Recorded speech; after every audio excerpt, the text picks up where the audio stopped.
Щоб врятувати пораненого товариша під час бою, необхідна не тільки сміливість. Життя побратима залежить і від твого фізичного гарту, вміння правильно діяти в команді, не розгубитися і не втратити пильність, коли над тобою свистять кулі, а поруч розриваються снаряди. І ще, звісно, важливо правильно надати медичну допомогу, знайти поранення, зупинити кровотечу. Ці навички курсанти Національної академії сухопутних військ здобувають під час занять із тактичної медицини. Перевіркою для майбутніх офіцерів стає так званий стрес-тест. Група курсантів для евакуації поранених, які знаходяться в червоній зоні, на полі бою, висунулася з пункту призначення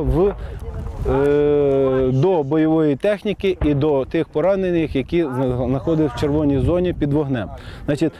Не виконавши необхідні елементи, тобто зупинивши критичну кровотечу, і відстрілюючись, група в повному складі відступила в жовту зону. В той час, як курсанти займаються евакуацією, інструктори створюють стресову атмосферу бою. Ведуть вогонь холостими, кидають імітаційні гранати. На сході я помітив, і це думка кожного військовослужбовця, який пройшов військову службу в АТО, те, що при побаченому крові чи відірваної кінцівки дуже багато військовослужбовців розгублюються.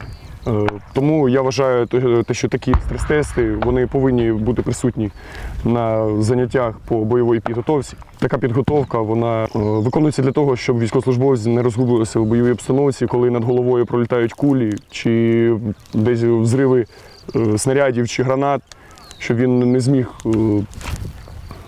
не зміг відволікатись на це, а допомогти своєму товаришу, щоб зберегти йому життя. Дуже важливим є те, як пораненим надається перша допомога. Найменша необачність може коштувати життя товаришу.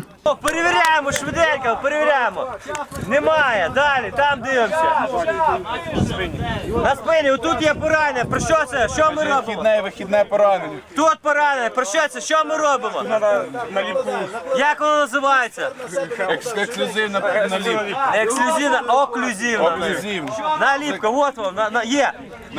Хоп, йому легше стало. Хоп. Після закінчення екзамену курсанти діляться враженнями. Кажуть, легко не було. Чаще, можливо, було, коли надаєш медичну допомогу, ти